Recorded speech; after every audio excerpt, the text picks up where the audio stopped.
Aujourd'hui, on est là pour célébrer la journée de l'innovation paysanne.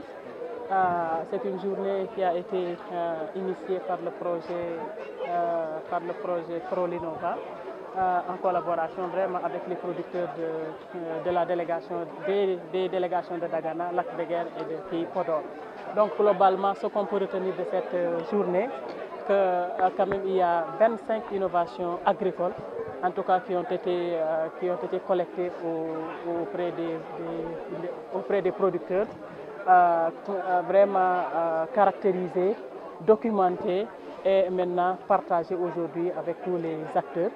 Donc maintenant, ce qui reste, c'est peut-être essayer de voir comment faire maintenant pour procéder à la vulgarisation vraiment de ces innovations agricoles qui ont été documentées, capitalisées et maintenant validées aujourd'hui avec l'ensemble des acteurs. Pratiquement, ces innovations agricoles ont été plus orientées dans le domaine de l'irrigation, c'est-à-dire comment faire pour pratiquement, en tout cas, réduire les charges liées à l'irrigation ou bien le gaspillage.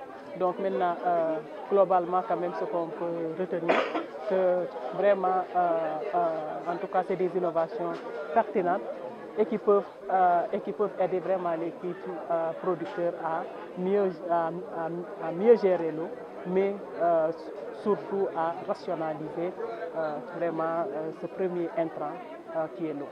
Quelles sont les différentes localités? Par rapport à ces acteurs-là, vous savez que le projet ProLinova avait organisé les producteurs en deux plateformes.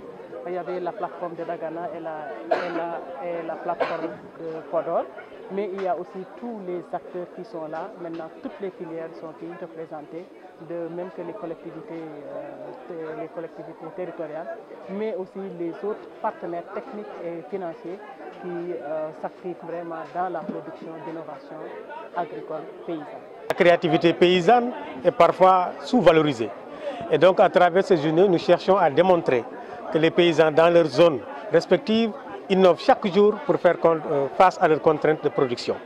Et donc, cette journée est là pour démontrer cette créativité, mais surtout aussi faire du plaidoyer pour que les autorités puissent être mieux sensibilisées sur l'importance de l'innovation locale dans la recherche agricole pour le développement, parce que nous sommes dans une zone, c'est vrai, où il y a de l'eau, mais comme l'a dit Mme Ndoye, les perspectives en matière de changement climatique constituent des risques pour l'eau, et donc il est important que nous puissions promouvoir des innovations qui réduisent la consommation de l'eau tout en augmentant la productivité. Nous comptons jouer sur 3 leviers. Le premier levier, c'est le levier de la formation, le renforcement des capacités.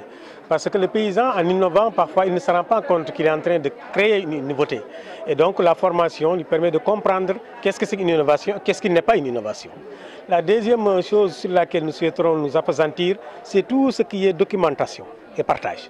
Parce qu'une innovation, même si elle est pertinente, si elle n'est pas partagée, son efficacité risque de ne pas être bien connue par l'ensemble du grand public et surtout pour les décideurs. Le troisième levier sur lequel nous sentons beaucoup s'appesantir, c'est l'échange d'expériences entre les paysans innovateurs. Et comme l'a dit Mme Ndoye, nous allons faire ça au niveau Sénégal, cette journée rentre dans ça, mais nous allons le faire aussi au sous-régional avec d'autres pays pour permettre à d'autres paysans innovateurs de comprendre ce que les paysans innovateurs sénégalais font pour qu'ensemble ils puissent apprendre l'un de l'autre. Dans la journée, vous avez vu qu'il y a la présence des autorités locales. Par exemple, nous avons la délégation Sahel, Mme Ndoye, que nous remercions au passage. Nous avons aussi les élus locaux. On a des maires de Mbane et de Ross-Bétier qui sont là. On a aussi les plateformes multi-acteurs qui sont là. Donc, il y a l'ensemble des acteurs engagés en développement local qui sont là aujourd'hui. Maintenant, sur la plateforme, en fait, le projet n'est pas porté par une seule organisation, mais c'est une plateforme multi-acteurs qu'on appelle ProLinova Sénégal, qui est un sigle en anglais qui signifie promouvoir l'innovation locale et qui regroupe la recherche.